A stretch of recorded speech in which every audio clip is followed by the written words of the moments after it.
I know already ನೀವೆಲ್ಲ ನಿಮ್ಮ ಒಂದು ಲೈಫ್ನ ಸೋಷಿಯಲ್ ಮೀಡಿಯಾ ಜೊತೆಗೆ ಕಂಪೇರ್ ಮಾಡ್ತಾ ಇದ್ದೀರಾ. ಸೋಷಿಯಲ್ ಮೀಡಿಯಾ ಕಾಂಟೆಂಟ್ ಕ್ರಿಯೇಟರ್ಸ್ಗೆ ಕಂಪೇರ್ ಮಾಡ್ಕೋತಿದ್ದೀರಾ, ಜೊತೆಗೆ ನಿಮ್ಮ ಹಸ್ಬೆಂಡ್ನ ಕಂಪೇರ್ ಮಾಡ್ತಿದ್ದೀರಾ, ವೈಫ್ನ ಕಂಪೇರ್ ಮಾಡ್ತಿದ್ದೀರಾ, ಮಕ್ಕಳನ್ನ ಕಂಪೇರ್ ಮಾಡ್ತಿದ್ದೀರಾ. ಬಟ್ ನಿಮಗೆ ಗೊತ್ತಿಲ್ಲ, ಅವ್ರು ಮಾಡ್ತಿರೋದು ಜಸ್ಟ್ ಮಾರ್ಕೆಟಿಂಗ್ ಅಷ್ಟೇ. ಅವರ ವೇ ಆಫ್ ಅರ್ನಿಂಗ್ ಅದು ಅಷ್ಟೇ ಹೊರತು ಅವರ ನಿಜವಾದ ಜೀವನ ಅದು ಆಗಿರೋದಿಲ್ಲ ಅನ್ನೋದು ನಿಮ್ಗೆ ಎಷ್ಟು ಜನಕ್ಕೆ ಗೊತ್ತಿದೆ?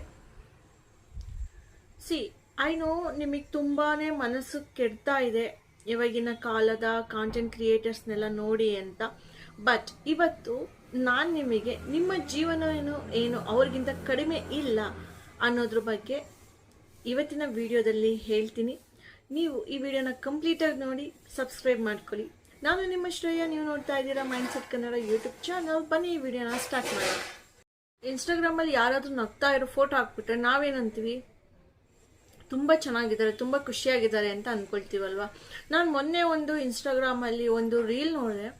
ಒಬ್ಬರು ತುಂಬ ಅಳ್ತಾ, he is feeling alone right ನಾವು, ಓಕೆ. ಆ್ಯಂಡ್ ತುಂಬ ಜನ ಇದ್ದಾರೆ, ಅವನಿಗೆ ತುಂಬ ಕೆಲಸಗಳಿದೆ, ತುಂಬ ಪ್ರಮೋಷನ್ಸ್ ಬರ್ತಿದೆ, ಮಿಲಿಯನ್ ಫಾಲೋವರ್ಸ್ ಇದ್ದಾರೆ, but he is feeling alone. And ಕ್ಯೂರಿಯಾಸಿಟಿಯಿಂದ ಪ್ರೊಫೈಲ್ ಓಪನ್ ಮಾಡಿ ನೋಡಿದೆ. ಅಂದರೆ ಸ್ವಲ್ಪ ಒಂದು ಏನು ಪ್ರೊಫೆಷ್ನಲ್ ಥರನೇ ಕಾಣ್ತಿದ್ರು ಅವರು.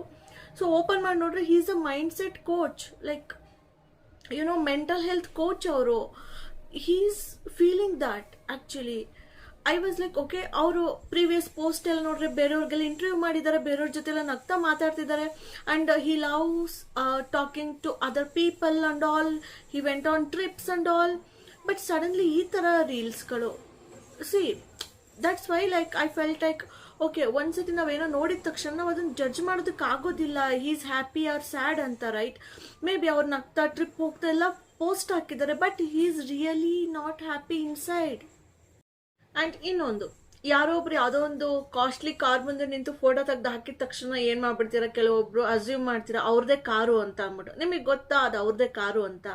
ಜಸ್ಟ್ ಒಂದು ಫೋಟೋಯಿಂದ ಹೇಗೆ ನೀವು ಅಂದ್ಕೊಳ್ತೀರಾ ಅವ್ರ ಹತ್ರ ಅಂತ ಕಾರ್ ಇದೆ ಅಂತ?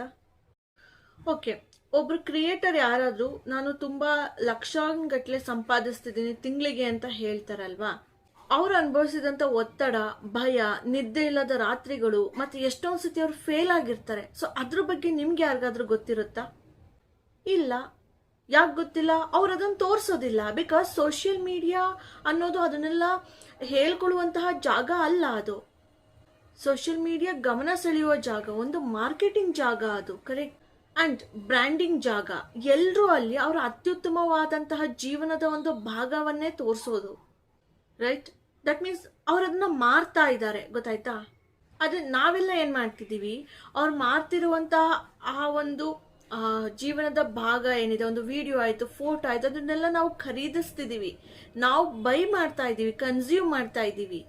ಅಂಡ್ ಅಷ್ಟೇ ಆಗಿದ್ರೆ ಪರವಾಗಿರ್ಲಿಲ್ಲ, ಬಟ್ ನಾವು ನಮ್ಮ ಜೀವನವನ್ನು ದ್ವೇಷಿಸೋಕೆ ಸ್ಟಾರ್ಟ್ ಮಾಡಿದೀವಿ, ಕರೆಕ್ಟಾ? ಎಷ್ಟು ಜನ ಈ ರೀತಿ ಮಾಡ್ತಿದ್ದೀರಾ ಈ ವಿಡಿಯೋ ನೋಡ್ತಿರೋರಲ್ಲಿ? ಕಮೆಂಟ್ ಮಾಡಿ ತಿಳಿಸಿ ನನಗೆ. ನೀವು ಕಮೆಂಟ್ ಮಾಡೋದು ಮರಿಬೇಡಿ, ಓಕೆನಾ? ಒಂದು ವಿಡಿಯೋ ಮಾಡ್ತೀವಿ, ಒಂದು ಕಮೆಂಟ್ ಮಾಡೋದು ನಮಗೂ ಒಂದು ಖುಷಿ ಆಗುತ್ತೆ ಅಲ್ವಾ? ಸೊ ನೀವು ಎಷ್ಟು ಜನ ಈ ರೀತಿ ಕಂಪೇರ್ ಮಾಡ್ಕೊಂಡಿದ್ದೀರಾ ನಿಮ್ಮ ಜೀವನನ ಸೋಷಿಯಲ್ ಮೀಡಿಯಾ ಕ್ರಿಯೇಟರ್ಸ್ ಜೊತೆಗೆ? ಕಮೆಂಟ್ ಮಾಡಿ ಹೇಳಿ, ಓಕೆ? ಒಂದು ದೊಡ್ಡ ಸತ್ಯನ ಹೇಳ್ಬೇಕಂದ್ರೆ 20 years ಹಿಂದೆ ಎಲ್ಲರೂ ಏನು ಅವ್ರ ಅಕ್ಕಪಕ್ಕದವ್ರ ಜೊತೆಗೆ ಕಂಪೇರ್ ಮಾಡ್ಕೋತಾ ಇದ್ರಲ್ವಾ, ಅಥವಾ ಒಂದು ಸ್ಕೂಲು ಕಾಲೇಜ್ಗಳಲ್ಲಿ ಇರೋರ ಜೊತೆಗೆ. ಸೊ ಈ ರೀತಿ ಕಂಪ್ಯಾರಿಸನ್ಸ್ ಇರ್ತಿತ್ತು. ಆದ್ರೆ ಇವತ್ತೇನಾಗಿದೆ, ಒಬ್ಬ ಹಳ್ಳಿ ಹುಡುಗ ಅಮೆರಿಕದಲ್ಲಿ ಎಲ್ಲೋ ಇರೋ ಕೋಟ್ಯಾಧೀಶ್ವರನ ಜೊತೆಗೆ ಕಂಪೇರ್ ಮಾಡ್ಕೊಂತಾ ಇರ್ತಾನೆ. ಆ್ಯಂಡ್ ಯಾರೋ ಒಬ್ರು ಉದ್ಯೋಗ ಮಾಡ್ತಿರೋರು, ಕೆಲಸದಲ್ಲಿ ಇರುವಂತಹ ಜಾಬ್ ಹೋಲ್ಡರ್ಸು, ಅವರ ಜೀವನನ ಯಾರೋ ದೊಡ್ಡ ಕ್ರಿಯೇಟರ್ ಜೊತೆಗೆ ಕಂಪೇರ್ ಮಾಡ್ತಾ ಇರ್ತಾರೆ. ಒಂದು ಇಡೀ ಹ್ಯೂಮನ್ ಲೈಫಲ್ಲಿ ಈ ಥರ ಒಂದು ಏನು ಅನ್ಯಾಯದ ಹೋಲಿಕೆ ಇಲ್ಲಿವರೆಗೂ ಎಲ್ಲೂ ನಡೆದೇ ಇಲ್ಲ ಅನ್ಸುತ್ತೆ. ಅದು ಇವಾಗಲೇ ಸ್ಟಾರ್ಟ್ ಆಗಿರೋದು. ನಿಮಗೆ ಅನ್ನಿಸ್ತಾ ಇದೆಯಾ ಇದೆಲ್ಲ ಕರೆಕ್ಟ್ ಹೋಲಿಕೆನಾ ಅಂತ? ಇಲ್ಲ ಅಲ್ವಾ? ಬಟ್ ನೀವು ಹೋಲಿಕೆ ಮಾಡ್ಕೋಬೇಕಾದ್ರೆ ನೀವೇ ಕರೆಕ್ಟ್ ಆಗಿರ್ತೀರಾ. ಬಟ್ ಅದನ್ನೆಲ್ಲ ಬಿಡಿಸಿ ಹೇಳಿದಾಗ ಮಾತ್ರ ನಿಮಗೆ ಅರ್ಥ ಆಗುತ್ತೆ, ಹೌದು ಇದು ತಪ್ಪು ಅಂತ, ಕರೆಕ್ಟ್? ನೆಕ್ಸ್ಟ್ ಮನಿ ಬಗ್ಗೆ ಮಾತಾಡೋಣ. ಅಫ್ಕೋರ್ಸ್ ಹಣ ಇದ್ರೆ ಜೀವನ ಸುಲಭ ಆಗುತ್ತೆ, ಬಟ್ ಹಣ ಇದ್ರೆ ಮನಸ್ಸು ಶಾಂತವಾಗುತ್ತಾ, ನೆಮ್ಮದಿ ಸಿಗುತ್ತಾ? ಇದಕ್ಕೆ ಎಲ್ಲೂ ಪ್ರೂಫ್ ಇಲ್ಲ ಅಲ್ವಾ? ಹಣ ಬ್ಯಾಂಕ್ ಖಾತೆನ ತುಂಬುತ್ತೆ, ಆದರೆ ಸಂಬಂಧನ ತುಂಬೋದಕ್ಕಾಗುತ್ತಾ? ಹಣ ಮನೆನೂ ಕಟ್ಟಿಸ್ಬೋದು, ಆದರೆ ಮನೆ ಆಗಿಸುತ್ತಾ? ಮನೆ ಕಟ್ಬಿಟ್ಟು ನೀವು ಒಬ್ಬರೇ ಇರ್ತೀರಾ, ನಿಮ್ಮ ಫ್ಯಾಮಿಲಿ ಫುಲ್ ಡೆತ್ ಆಗಿಬಿಡುತ್ತೆ ಅಂದರೆ ಅದು ಮನೆ ಆಗಿರುತ್ತಾ? ಹಣ ಮತ್ತೆ ನಿಮ್ಮ ಫ್ಯಾಮಿಲಿ ಮೆಂಬರ್ಸ್ನ ತಂದು ಕೊಡುತ್ತಾ? ಆ್ಯಂಡ್ ಮನಿ ನಿಮಗೆ ಔಷಧಿನ ತಂದು ಕೊಡ್ಬೋದು, ಅದೇ ಆರೋಗ್ಯನ ಕೊಡುತ್ತಾ? ಸಿ, ಎಲ್ಲದರಲ್ಲೂ ಎಲ್ಲವೂ ಇಂಪಾರ್ಟೆಂಟ್ ಆಗುತ್ತೆ. ಮನಿ ಬೇಡವೇ ಬೇಡ ಬಿಟ್ಬಿಡಿ ಅಂತಿಲ್ಲ. ಸಿ, ಮನಿ ಕೂಡ ಇಂಪಾರ್ಟೆಂಟ್, ಬಟ್ ಅವ್ರಿಗೆ ಅಷ್ಟು ಬರ್ತಾಯಿದೆ, ಇವ್ರಿಗೆ ಇಷ್ಟು ಬರ್ತಾಯಿದೆ, ನನಗಿಲ್ಲ ಅನ್ನೋ ಒಂದು ಕೊರಗು ಅಥವಾ ನಿಮ್ಮನ್ನು ನೀವೇ ಹೀಯಾಳಿಸೋದನ್ನ ಮಾಡ್ಕೋಬೇಡಿ ಅಷ್ಟೇ. ತಿನ್ನಕ್ಕೆ ಸಿಗ್ತಾ ಇದೆಯಾ, ನಿಮ್ಮ ಮನೇಲಿ ಎಲ್ಲರೂ ಚೆನ್ನಾಗಿ ಆರೋಗ್ಯವಾಗಿದ್ದಾರಾ, ಒಂದು ಮನೆ ತಗೊಂಡಿದ್ದೀರಾ, ಆರಾಮ್ ಜೀವನ ನಡೀತಾ ಇದೆಯಾ, ಓಕೆ ಫೈನ್ ಅಲ್ವಾ? ಅದು ಬಿಟ್ಬಿಟ್ಟು ಅವ್ರಿಗೆ 5 ಲಕ್ಷ ಬರ್ತಿದೆಯಂತ, ಇವ್ರಿಗೆ 10 ಲಕ್ಷ ಬರ್ತಿದೆಯಂತೆ ಯಾಕೆ ತಲೆ ಕೆಡಿಸ್ಕೋಬೇಕು? ನಿಮ್ಮ ಹತ್ರ ಇರೋ ಹಣದಲ್ಲಿ ನೀವು ಆರಾಮಾಗಿ ಜೀವನ ಮಾಡ್ತಾ ಇದ್ದೀರಾ, ಅಷ್ಟು ಸಾಕಲ್ವಾ? ಸಿ, ಜೀವನದ ನಿಜವಾದ ಪ್ರಶ್ನೆ ನಿಮ್ಮ ಹತ್ರ ಎಷ್ಟು ಹಣ ಇದೆ ಅನ್ನೋದಲ್ಲ, ಮಲಗಬೇಕಾದ್ರೆ ರಾತ್ರಿ ನಿಮ್ಮ ಮನಸ್ಸಿಗೆ ಎಷ್ಟು ಶಾಂತಿ ನೆಮ್ಮದಿ ಇದೆ ಅನ್ನೋದು ಮುಖ್ಯ ಆಗುತ್ತೆ. ಎಷ್ಟು ಜನ ನಿಮ್ಮ ಒಂದು ರೀಲ್ಸ್ಗೆ ಪೋಸ್ಟ್ಗೆ ಲೈಕ್ ಮಾಡಿದ್ರು ಅನ್ನೋದು ಮುಖ್ಯ ಆಗೋದಿಲ್ಲ. ನಿಮ್ಮ ಕಷ್ಟದ ಸಮಯದಲ್ಲಿ ಎಷ್ಟು ಜನ ನಿಮ್ಮ ಜೊತೆ ಇದ್ರು ಅನ್ನೋದು ಮಾತ್ರ ಇಂಪಾರ್ಟೆಂಟ್ ಆಗುತ್ತೆ. ಸಿ, ಬೇರೆಯವ್ರ ಜೀವನನ ನೋಡ್ತಾ ನೀವು ಬದುಕ್ತಾ ಹೋದ್ರೆ ನಿಮ್ಮ ಜೀವನನೇ ಕಳೆದೋಗ್ಬಿಡುತ್ತೆ. ಗೊತ್ತಾಗ್ತಿದ್ಯಾ? ಸಿ, ನಿಮಗೆ ಅಷ್ಟೊಂದು ಹಿಂಸೆ ಆಗ್ತಾ ಇದೆ, ಅಷ್ಟೊಂದು ಕಂಪ್ಯಾರಿಸನ್ ಮಾಡ್ತಾ ಇದ್ರೆ ಒಂದು ಕೆಲಸ ಮಾಡಿಬಿಡಿ, ನೀವು ಏನಾದರೂ ಒಂದು ಕ್ರಿಯೇಷನ್ಸ್ ಸ್ಟಾರ್ಟ್ ಮಾಡಿಬಿಡಿ, ಅಥವಾ ನೀವು ಯಾವುದೇ ಒಂದು ಇನ್ನೊಂದು ಪಾರ್ಟ್ ಟೈಮ್ ಜಾಬಿಗೆ ಸೇರ್ಕೋಬಿಡಿ.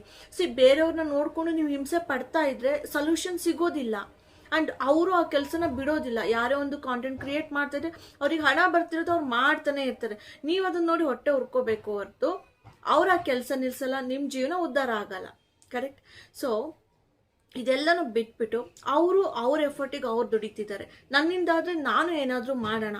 ಆ್ಯಂಡ್ ಅವ್ರ ಲೈಫಲ್ಲೂ ಕೂಡ ಸಾಕಷ್ಟು ಕಷ್ಟ, ನೋವು, ಜಗಳಗಳಿದ್ದಾವೆ, ಬಟ್ ಅದನ್ನು ಸೋಷಿಯಲ್ ಮೀಡಿಯಾದಲ್ಲಿ ತೋರಿಸ್ಬಾರ್ದು, ಅದರಿಂದ ಜನಗಳು ಬರೋದಿಲ್ಲ ಅಷ್ಟಾಗಿ, ಆ್ಯಂಡ್ ಅವರ ಇಮೇಜ್ ಹಾಳಾಗುತ್ತೆ ಅನ್ನೋದು ಕಾರಣದಿಂದ ಅವ್ರು ತೋರಿಸ್ತಿಲ್ಲ ಅಷ್ಟೇ. ಅದು ಬಿಟ್ಟು ಅವರ ಜೀವನನೂ ನಮ್ಮ ಥರನೇ ಅನ್ನೋದು ನೀವು ಅರ್ಥ ಮಾಡ್ಕೋಬೇಕು. ಸಿ, ಅವ್ರಿಗೆ ಹೇಳ್ತೀರಾ ಎಷ್ಟೊಂದು ಒಳ್ಳೊಳ್ಳೆ ಕ್ಷಣಗಳಿದೆ ಲೈಫಲ್ಲಿ ಅಂತ. ಸಿ, ನಿಮ್ಮ ಜೀವನದಲ್ಲೂ ನೆನೆಸ್ಕೊಳ್ಳಿ. ಈಗ ಫಾರ್ ಎಕ್ಸಾಂಪಲ್ ಬೆಳಗ್ಗೆಯಿಂದ ರಾತ್ರಿವರೆಗೂ ನೀವು ಬ್ರೇಕ್ಫಾಸ್ಟ್ ಮಾಡ್ತೀರೋ, ಒಂದು ಒಳ್ಳೆ ಅಡುಗೆನೋ ಅಥವಾ ಏನೋ ಒಂದು ಹೊರಗಡೆಯಿಂದ ತರ್ತಿರೋ, ಅಥವಾ ಒಂದು ಡಯಟ್ ಪ್ಲಾನಿಂಗಲ್ಲಿ ಯಾವುದೋ ಒಂದು ಕುಕ್ ಮಾಡ್ತಿರೋ, ಅದನ್ನ ಒಂದು ವಿಡಿಯೋ ಮಾಡಿದ್ದೀರಾ ಅನ್ಕೊಳ್ಳಿ. ಆಮೇಲೆ ಆಫೀಸ್ಗೆ ಹೋಗೋದು ವಿಡಿಯೋ ಮಾಡ್ತೀರಾ ಅನ್ಕೊಳ್ಳಿ. ಮತ್ತೆ ಬಂದ್ಬಿಟ್ಟು ಔಟ್ಸೈಡ್ ಹೋಗೋದು, ಆಚೆ ತಿನ್ನೋದು, ಆ್ಯಂಡ್ ವೀಕೆಂಡಲ್ಲಿ ಎಲ್ಲಿಗಾದ್ರೂ ಟ್ರಿಪ್ ಹೋಗೋದು. ಸಿ, ಇದೆಲ್ಲ ನಿಮ್ಮ ಲೈಫಲ್ಲಿ ನಡೀತಾ ಇದೆ, ಬಟ್ ನೀವು ಸೋಷಿಯಲ್ ಮೀಡಿಯಾದಲ್ಲಿ ಆಗ್ತಾ ಇಲ್ಲ. ಹಂಗಾಗಿ ನಿಮಗೆ ರಿಯಲೈಸ್ ಆಗ್ತಾ ಇಲ್ಲ ನಿಮ್ಮ ಲೈಫಲ್ಲಿ ಎಷ್ಟೊಂದು ಒಳ್ಳೆ ಕ್ಷಣ ಇದೆ ಅಂತ. ಬಟ್ ಅವ್ರ ಲೈಫಲ್ಲಿ ನಡೆಯುವಂಥ ಎಲ್ಲ ಒಳ್ಳೆ ಕ್ಷಣಗಳನ್ನ ಸೋಷಿಯಲ್ ಮೀಡಿಯಲ್ಲಿ ಆಗ್ತಿದ್ದಾರೆ. ಹಾಗಾಗಿ ನಿಮಗೆ ಓಕೆ ಅವ್ರ ಲೈಫ್ ಎಷ್ಟು ಚೆನ್ನಾಗಿದೆ ಅನ್ನಿಸ್ತಾ ಇದೆ, but it's not like that. ಅರ್ಥ ಆಗ್ತಿದೆಯಾ? ಸಿ, ಗುಲಾಬಿ ಹೂವು ಸೂರ್ಯಕಾಂತಿ ರೀತಿ ಅರಳಲ್ಲ ಅಲ್ವಾ? ಹಾಗೇನೆ ಸೂರ್ಯಕಾಂತಿ ಹೂವು ಗುಲಾಬಿ ಕೊಡುವಂತಹ ಪರಿಮಳನ ಕೊಡೋದಿಲ್ಲ, ಬಟ್ ಎರಡು ಕೂಡ ಬ್ಯೂಟಿಫುಲ್ ಫ್ಲವರ್ಸ್ ಅಲ್ವಾ? ಎರಡು ಕೂಡ ಎಲ್ರಿಗೂ ಇಷ್ಟ ಆಗೇ ಆಗುತ್ತೆ. ಕೆಲವೊಬ್ರು ಗುಲಾಬಿ ಇಷ್ಟ ಆಗ್ಬೋದು, ಕೆಲವೊಬ್ರಿಗೆ ಸೂರ್ಯಕಾಂತಿ ಇಷ್ಟ ಆಗ್ಬೋದು, ಬಟ್ ಅವೆರಡರಲ್ಲೂ ಅವುಗಳದಾದ ಸೌಂದರ್ಯ ಇದೆ, ರೈಟ್? ಹಾಗೇನೆ ನಿಮ್ಮ ಜೀವನದ ಪ್ರಯಾಣ ಕೂಡ ತುಂಬಾ ಸುಂದರವಾಗಿದೆ. ನೀವು ಯಾರಿಗಿಂತ ಏನು ಕಡಿಮೆ ಇಲ್ಲ. ಅರ್ಥ ಆಗ್ತಿದೆಯಾ? ಆ್ಯಂಡ್ ನೀವು ಯಾವುದೇ ಆದಂತಹ ಒಂದು ಪ್ರತಿರೂಪ ಆಗಬೇಕಾಗಿಲ್ಲ, ಅವ್ರ ಥರ ಇವ್ರ ಥರ ಅಂತ. ನೀವು ನೀವಾಗೇ ಇರಿ, ನಿಮ್ಮದೇ ಓನಾಗಿ ಏನಾದರೂ ಮಾಡಿ. ಗೊತ್ತಾಗ್ತಿದೆಯಾ? ಓಕೆ, ಸೊ ನೀವಾಗಿರೋದು ನಿಮ್ಮ ದೊಡ್ಡ ಶಕ್ತಿ.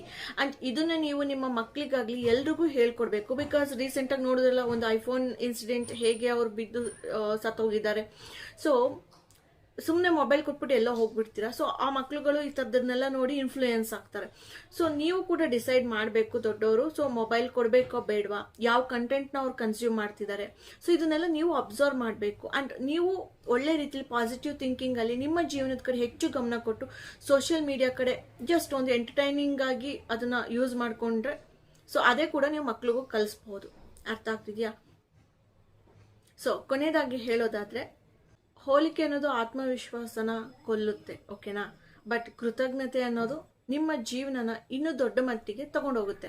ಸೊ ಹಾಗಾಗಿ ನೀವು ಇವತ್ತಿರೋ ಜೀವನಕ್ಕೆ ಕೃತಜ್ಞರಾಗಿರಿ. ಸಾಧ್ಯ ಆದರೆ ಇನ್ನೂ ಏನಾದರೂ ಮಾಡಿ, ಅರ್ನ್ ಮಾಡಿ, ಇನ್ನೂ ಚೆನ್ನಾಗಿ ಜೀವನ ಮಾಡುವಂತಹ ಅವಕಾಶ ಸಿಗಲಿ ನಿಮಗೆ. Okay, so okay guys, so ನಿಮ್ಗೊಂದು ಚಿಕ್ಕದಾಗಿ ಸೋಷಿಯಲ್ ಮೀಡಿಯಾ ನಿಮ್ಮ ಲೈಫ್ ಬಗ್ಗೆ ಕಂಪೇರ್ ಮಾಡಿಕೊಂಡು ತುಂಬ ನೊಂದಿದ್ರೆ, ನೀವು ತುಂಬ ಹಿಂಸೆ ಪಡ್ಕೋತಿದ್ರೆ, ಜಸ್ಟ್ ಒಂದು ನನ್ನ ಸಣ್ಣ ಪ್ರಯತ್ನ ದಟ್ ನೀವು ಕೂಡ ಯಾರಿಗಿಂತ ಏನು ಕಡಿಮೆ ಇಲ್ಲ.